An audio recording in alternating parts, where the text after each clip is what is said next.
سلام، من مهسا هستم و توی این ویدیو میخوام بهتون در مورد آزمون عملی طراحی کنکور هنر بگم. پس اگر دوست دارید تا آخر ویدیو با من همراه باشید، Let's go!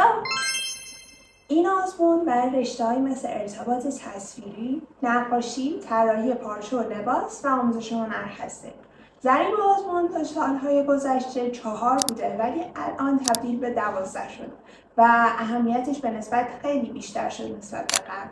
زمان برگزاری آزمون بین 30 تا 40 روز بعد از آزمون تئوری هستش و شما توی این زمانی که هستش فرصت دارین که تمرین کنید و برای آزمون عملی آماده بشید.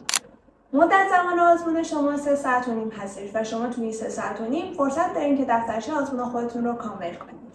دفترچه آزمون شما 6 صفحه هستش و شما توی 6 صفحه میتونید اتود، اسکیس و طراحی اصلیتون رو انجام بدید. دفترچه شما شامل یک جلد میشه که توی این صفحه به شما توضیحاتی در مورد آزمون داده میشه. حالا میخوام بهتون در مورد اصولی که باید رعایت کنید بگم. اولین چیزی که باید رعایت کنید پرسپکتیو. شما باید با انواع پرسپکتیو آشنایی داشته باشید و بتونید از اون استفاده کنید در کارتون. دومین چیز اینه که بتونید انواع زاویه دید رو نشون بدید و یک ترکیب بندی خلاقی باهاش بسازید. سومین چیزی که باید رعایت کنید تقسیم بندی و پلان بندی فضا هستید.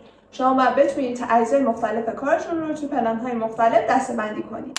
چهارمین چیزی که مهمه شما باید بتونید حس و حال فضا رو خلق کنید و بتونید اون رو به مخاطبتون نشون بدید. این حس و حال میتونه با نشون دادن حالت صورت باشه، رنگ باشه، با فرم بدن باشه یا با تقسیم بندی فضا باشه. یکی از نکات دیگه‌ای که حتما باید رعایت کنید و جزو مهمترین چیزها هستش اینه که باید آناتومی درستی برای فیگوراتون در نظر بگیرید و باید فیگورها رو در استانداردترین حالت ممکنش طراحی کنید. توجه داشته باشید که شما برای آزمونتون باید یک فضای رئال طراحی کنید و نباید کاراکترهاتون کارتونی بشن. نکته بعدی که هست شما باید نورپردازی مختلف رو بشناسید. شما میتونید برای القای حس و حالی که داره فضاتون از نورپردازی استفاده کنید. و نکته آخر اینه که شما باید بدونید که چجوری بعد از ابزاری که دارید استفاده کنید. اما چه ابزاری میتونید با خودتون ببرید؟ شما یه سری ابزارهای مجاز دارید و یه سری ابزارهای غیر مجاز. ابزارهای مجازتون شامله انواع مدادهای سخت و نرم، مداد رنگی، پاکن و تراش، انواع خطکش‌ها، تخت شاسی بزرگتر از A4. A3 سایز مناسبیه برای شما و کارتون رو راحت میکنه و مدادهای گرافیک که از B2 به بالا براتون مناسبه. اما ابزارهای غیر مجاز چیه براتون؟ ابزارهای غیر مجاز شامل رنگ روغن، ابزار کلاژ، اکریلیک، گواش و آبرنگ و تمام ابزاری که باعث پیچ شدن و خراب شدن کاغذ طراحی شما میشه و زمان زیادی برای خوش شدن نیاز دارن. این هم از ابزاری که شما باید سر آزمون همراهتون باشه. اما در کل چی باید یاد بگیرید برای آزمون؟ شما باید برای آزمون طراحی فیگور، طراحی چهره، پرسپکتیو، طراحی وسایل، طراحی حیوانات، طراحی فضا، رنگ‌های مختلف و رنگشناسی، فضاسازی با رنگ و زوایای دید مختلف رو یاد بگیرید. علاوه بر این شما باید بتونید حالات چهره رو نشون بدید، گیاهان مختلف رو طراحی کنید، با سازها آشنایی داشته باشید، با لباس‌های اقوام مختلف آشنا باشید، لباس‌های فرم و کار رو بشناسید و اینکه بدونید مراسم‌های مختلف چی هستند و مکان‌های مختلف رو تو ذهنتون داشته باشید. و موضوعات سال‌های گذشته هم حتما تمرین کرده باشید. البته حواستون باشه که آزمون شما به صورت ذهنی است و شما باید تمام این نکات رو حتما تمرین کرده باشید که برای آزمون آماده باشید. تمام این موضوعها رو گفتم، اما اینکه چجوری برای آزمون آماده بشید هم مهمه.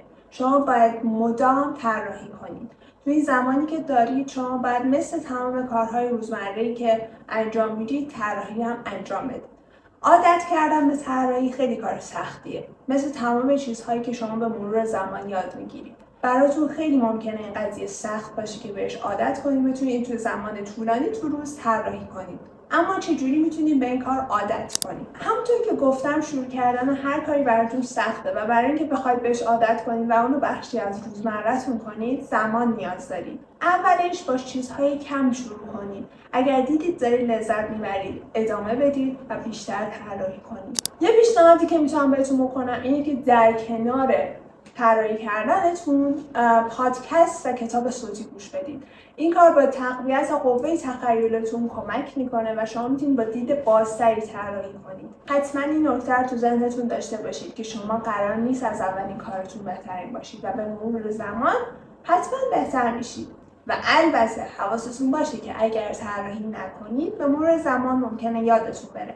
دقیقا مثل یادگیری زبانهای مختلف، انواع ورزش‌ها یا یاد گرفتن سازهای مختلف که شما اگر مدت این کار انجام ندید ممکنه یادتون بره.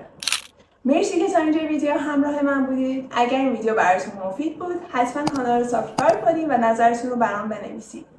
بای بای.